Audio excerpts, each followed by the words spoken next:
8 சட்டப்பேரவை தொகுதிகளை கொண்ட ஈரோடு மாவட்டத்தில் என்ன மாதிரியான கள நிலவரங்கள் இருக்கு, அங்கு வாக்கு எண்ணும் மையங்களுடைய நிலவரங்கள், பாதுகாப்பு ஏற்பாடுகள் குறித்து நம்முடைய செய்தியாளர் ரமேஷ் இணைகிறாங்க. ரமேஷ், உங்களுடைய தகவல்களை பதிவு செய்யுங்க.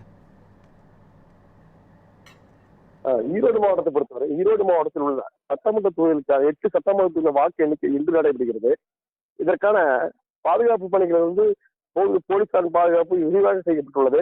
முக்கிய வாக்கு எண்ணிக்கை மையங்கள் பணிபுரியும் அலுவலர்கள், வேட்பாளர்கள் மற்றும் முகவர்கள் நலன் கருதி பல்வேறு அடிப்படை வசதிகள் செய்யப்பட்டன. அடையாள பலகைகள் மற்றும் அவசர கால மருத்துவ வசதி, குடிநீர், சிற்றுண்டி மற்றும் உணவு வசதி, செல்போன்களை பாதுகாக வைத்துக் கொள்ளும் வசதி மற்றும் கழிவு வசதிகள் மற்றும் விரிவாக செய்யப்பட்டுள்ளது. மேலும் கல்லூரியின் நுழைவாயில் சென்று செல்லுகின்ற முகவர்களின் பாதுகாப்பாக அனுமதிக்கப்படுவதற்காக மெட்டட் இடைக்கிற கருவிகள் கொண்டு சோதனைக்கு மேற்கொண்டு பின்னர் அனுமதிக்கப்படுகின்றனர். மேலும் ஈரோடு மாவட்டத்தை பொறுத்தவரையும் தேர்தல் எண்ணிக்கை தொடர்பான முன்னேற்பாடுகள் விரிவாக செய்யப்பட்டுள்ளது. ஈரோடு மாவட்டத்தில் இதுவரை மொத்தம் 21,556 தபால் வாக்குகள் பெறப்பட்டுள்ளது. முதலில் தபால் வாக்கு எண்ணப்படும். அதனைத் தொடர்ந்து 30 நிமிடங்களுக்கு பிறகு மின்னணு வாக்குப்பதிவு இயந்திரங்கள் பதிவான வாக்குகள் எண்ணும் பணி தொடங்க உள்ளது.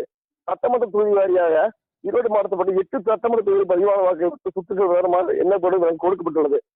ஈரோடு மாவட்டத்தை பொறுத்தவரை ஈரோடு கிழக்கு சட்டமன்ற தொகுதி 61,249 பேரும், மேற்கு தொகுதியில் 2,20,117 பேரும், மொடக்குச்சி தொகுதி 1,87,607 பேரும், பெருந்துறை தொகுதி 1,98,227 பேரும், பவானி தொகுதியை பொறுத்தவரை 2,05,117 பேரும், அந்தியூரை பொறுத்தவரை 1,86,940 பேரும், கோபிச்செட்டிப்பாளையத்தை பொறுத்தவரை 16,910 பேரும், பவானி சாகரை பொறுத்தவரை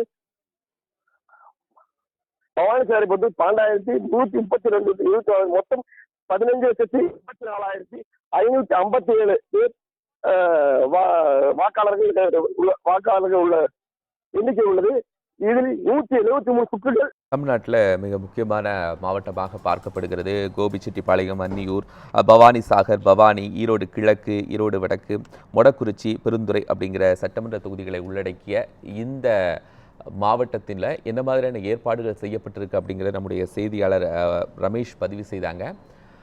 தமிழ்நாடு முழுவதுமே 234 தொகுதிகளிலுமே ஒரு பெரிய எதிர்பார்ப்பை இந்த முறை ஏற்படுத்தி இருக்கிறது.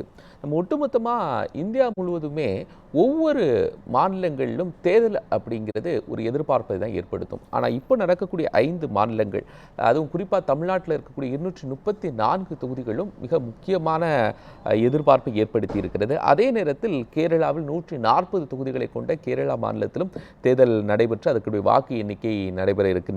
இன்று புதுச்சேரியில் இதே போன்ற தமிழ்நாட்டினுடைய அதே தேர்தல் நீரோட்டம் இருக்கக்கூடிய புதுச்சேரியிலும் தேசிய ஜனநாயக கூட்டணி, காங்கிரஸ் கூட்டணி போன்றவை எல்லாம் போட்டியிடுறாங்க. அங்கேயும் தமிழக வெற்றி கழகத்தினுடைய தாக்கம் இருக்கிறது. நாம் தமிழர் கட்சி போட்டியிருக்கிறது.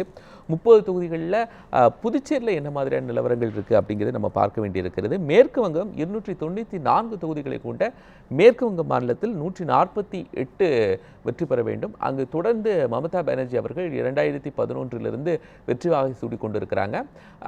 கம்யூனிஸ்டுகளை வீழ்த்தி பாஜக எதிரணியில் அமர்ந்திருக்கிறது. இந்த முறை வந்திருக்கக்கூடிய கருத்து கணிப்புகள், எக்ஸிட் போல் இவர்களுடைய அடிப்படையில் பார்க்க போது பாஜக மற்றும் திரிணாமுல் காங்கிரஸ் இடையே மேற்கு வங்கத்திலும் ஒரு கடுமையான போட்டி இருக்கிறத பார்க்க முடிகிறது. கேரளாவில் தொடர்ந்து 2 முறை காங்கிரஸ், கம்யூனிஸ்ட் இவர்கள் தான் மாறி மாறி ஆட்சியில் இருந்து கொண்டிருக்கும். அதை ஃபர்ஸ்ட் டைம் கம்யூனிஸ்டுகள், மார்க்சிஸ்ட் கம்யூனிஸ்ட் 2 முறை தொடர்ச்சியாக ஆட்சி கட்டிலில் அமர்ந்திருக்கிறாங்க. இந்த முறை அந்த போட்டி கடுமையாகி காங்கிரஸ், கம்யூனிஸ்ட், பாஜக யார் வெற்றி பெறப் போகிறாங்க அப்படிங்கிற ஒரு எதிர்பார்ப்பையும் ஏற்படுத்தி இருக்கிறது. அதே போன்று அசாமில் தொடர்ந்து தேசிய ஜனநாயக கூட்டணி ஆட்சியில் இருக்கிறாங்க. 126 இடங்களை கொண்ட அசாம் மாநிலத்தை நம்ம பார்க்க இருக்கிறோம்.